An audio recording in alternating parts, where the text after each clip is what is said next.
Bonjour. Bonjour. Bon, sur la dernière audio, un prince et tout, il y a quelque chose quand même à rectifier parce que ça a suscité une réaction.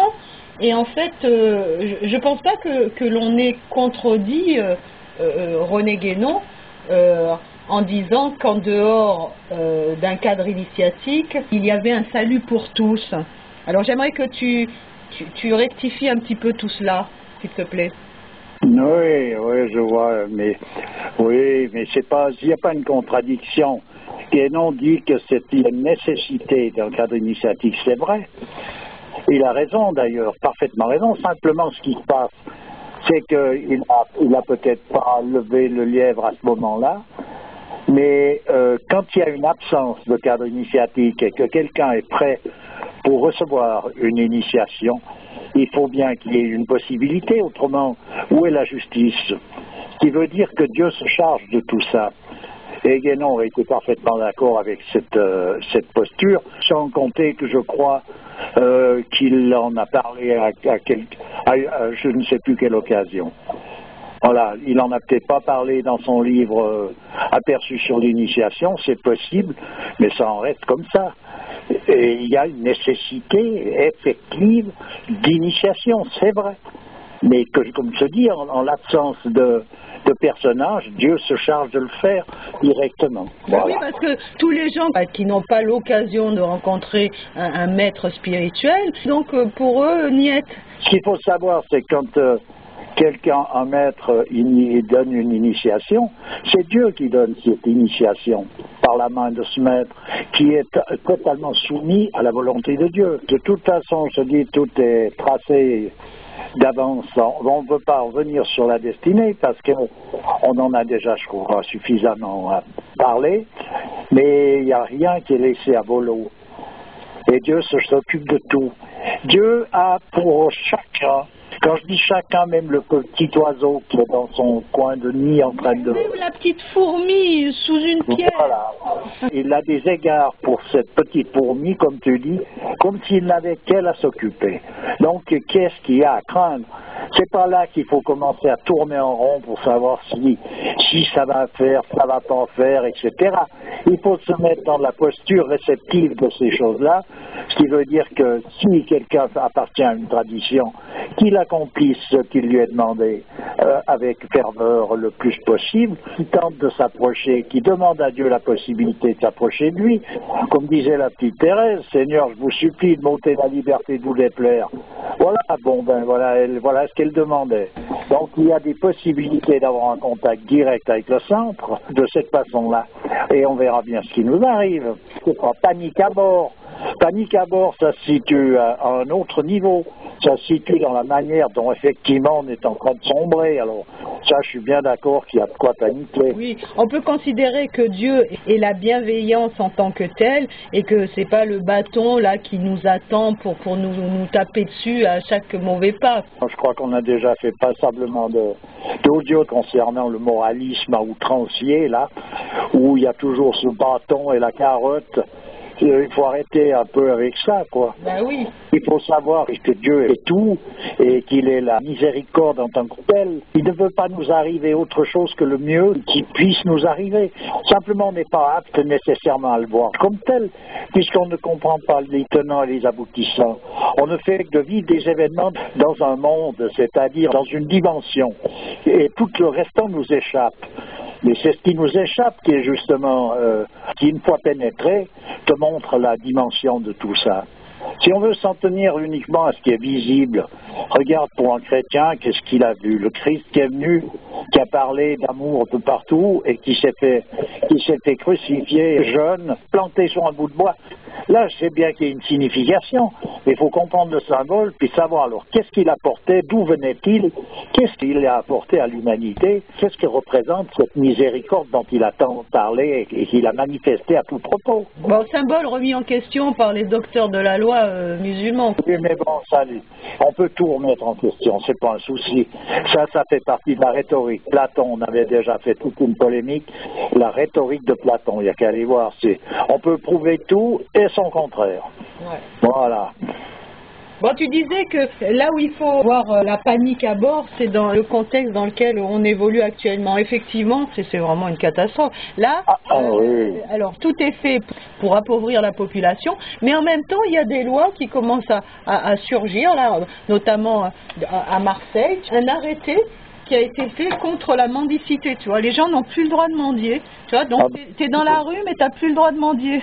Ah oui, mais avant, il faut les amener à l'obligation de mendier, puis ensuite de ça, tu leur interdis le truc. Ah ben ça, je te dis, le bateau coule, mais il coule, c'est pas pour rigoler. Il n'y a pas un endroit où, disons, il y a une marque de mansuétude quelconque. C'est vraiment quelque chose de dur. Hein. Ah oui, là, c'est du dur. Quelque chose de dur, c'est du dur à vivre. Et puis évidemment, les personnages, les acteurs de tout ça, c'est des personnages qui n'ont plus rien d'humain, en quelque sorte. Qui agissent selon une espèce de mode rationaliste qui est très rétréci. Et puis voilà. Et d'ailleurs, une société où la pauvreté est une tare, c'est donc une société qui est déjà une société bâtard. Parce que la pauvreté dans les conditions normales, c'était réservé à une élite. Parce que cette élite était apte à vivre avec rien, donc elle n'avait pas besoin de se sentir protégée par une somme d'argent, par une maison, par tout un fatras de baratin qui fait qu'à un moment donné, l'homme se sent tranquille parce qu'il a tout ce baratin. Il vivait avec rien. C'était les hommes libres.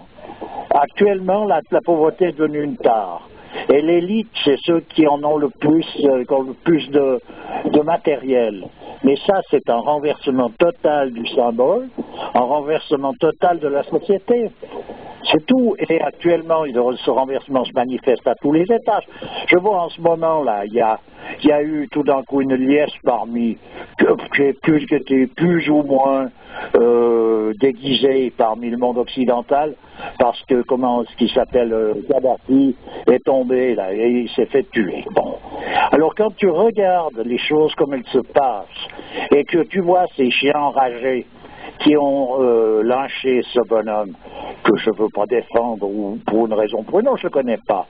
Mais la manière dont ils s'y sont pris, et sur toute la ligne, et en le lynchant en criant Allahu Akbar, ça c'est la signification, c'est laquelle?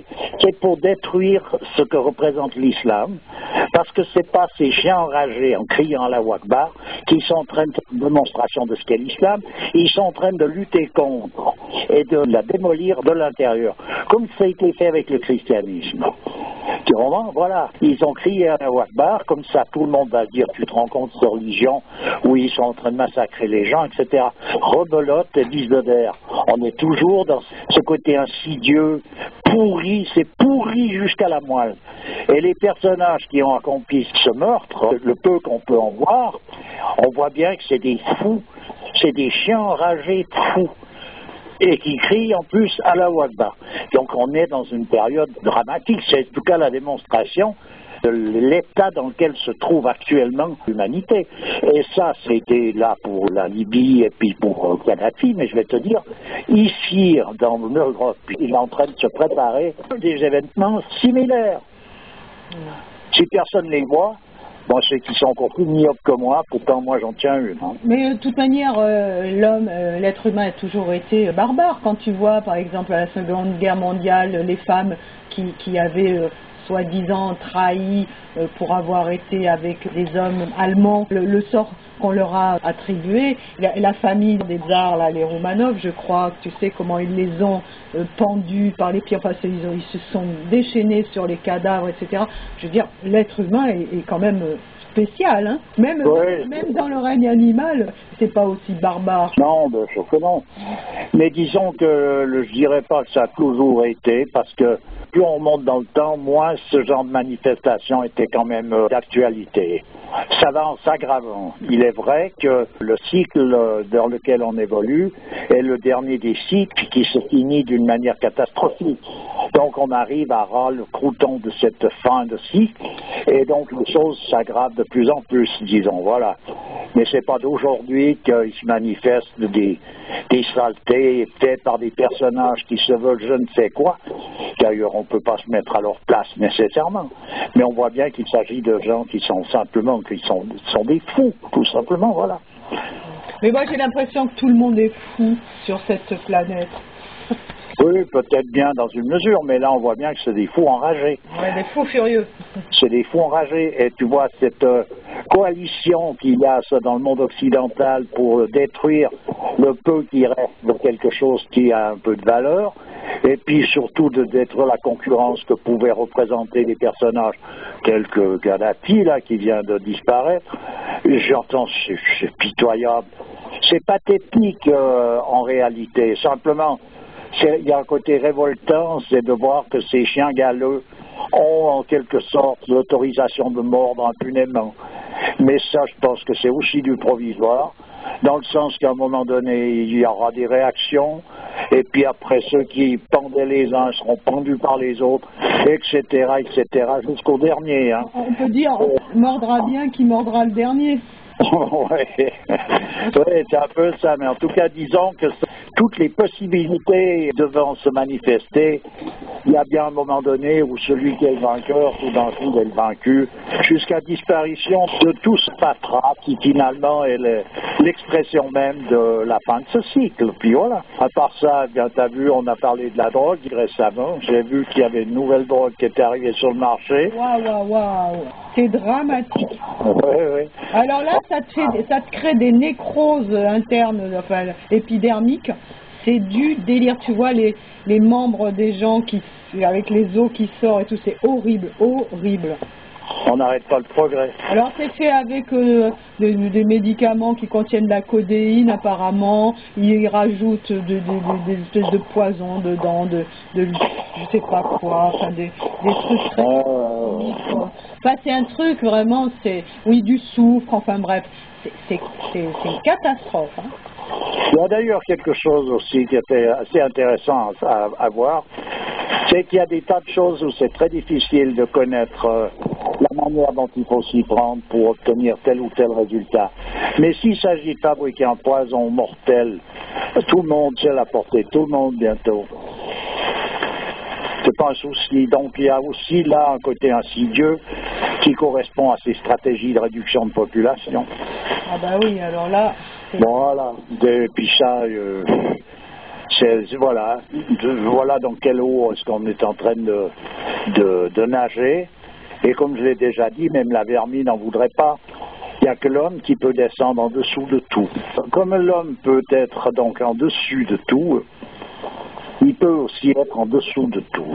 Heureusement qu'il reste encore les fleurs, les papillons, les arbres pour nous rappeler que ce monde est beau, que cette création est belle, parce que quand tu vois l'homme, la manière dont il agit et ce qu'il est devenu, c'est triste. Ah oui. Ben oui, c'est triste.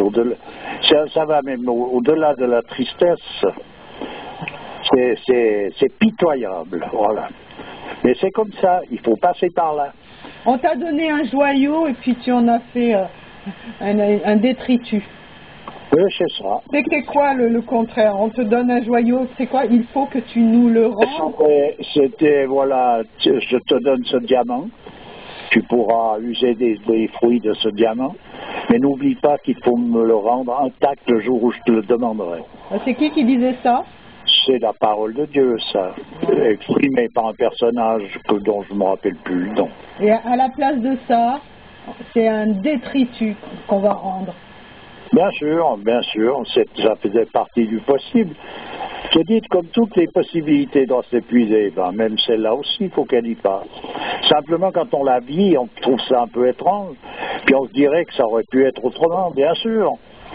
Bien sûr, ça a d'ailleurs eu été autrement, ça sera certainement autrement à un moment donné, mais pour l'instant, voilà ce qu'on est en train de vivre. Ce qui veut dire que la meilleure situation pour l'homme étant celle dans laquelle il se trouve, il faut considérer que, en fait, c'est le mieux qui puisse nous revenir. À présent, de quelle manière est-ce qu'il faut qu'on envisage les choses, c'est-à-dire sur quel point de vue est-ce qu'il faut être, on en revient à cette destinée qui consiste pour l'homme, disons, dans sa liberté, de rechercher à s'approcher le plus près possible de l'auteur de la pièce de théâtre en question, de manière à pouvoir jouer le rôle qui nous est imparti en conformité avec sa pensée. Ça, c'est ce qu'il ne faut pas oublier. C'est tout. On n'a pas oublié autre chose. Donc si de jouer cette pièce le rôle en question, c'est comme Mère Teresa qu'on ne voit plus Dieu nulle part, mais qu'elle continue de faire les choses comme si c'était vrai. Voilà quelqu'un qui a compris de quoi il s'agissait. Parce que c'est insupportable, cette existence, et cette manière dont la société se comporte et les prétendues élites se manifestent, c'est quelque chose qui est totalement insupportable. C'est normal de ne pas le supporter. Par contre, on peut toujours être certain que Dieu lui-même sait exactement ce qui est le meilleur pour nous. Okay. Pour finir, je viens d'apprendre une chose, c'est que le Maharishi a appelé Guénon le grand soufi, tiens. Eh ben, tu vois, hein, c'est d'ailleurs vrai. C'est pour ça que je n'ai jamais remis en question ce qu'il pouvait dire concernant l'initiation. Je dis simplement que c'est ce que j'ai rajouté il aurait été parfaitement d'accord avec ça. C'est pas une contradiction à ce qu'il a pu dire. L'ensemble de l'œuvre de Guénon, de manière tacite, on peut le comprendre, pour chaque personne, une voix bien singulière. Oui, et puis je te dis, pour en venir au cadre initiatique, c'est évident qu'à un moment donné, quand quelqu'un doit recevoir une initiation, il la reçoit.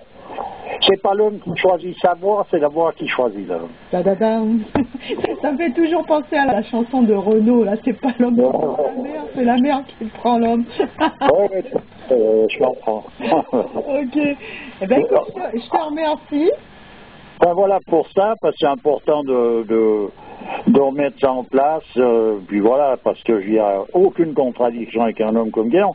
Après, les mots peuvent donner cette apparence, voilà. Oui, ben ça, c'est clair. Ok, ben écoute, je te remercie bien, et à une prochaine. Toujours avec plaisir. Au revoir. Au revoir.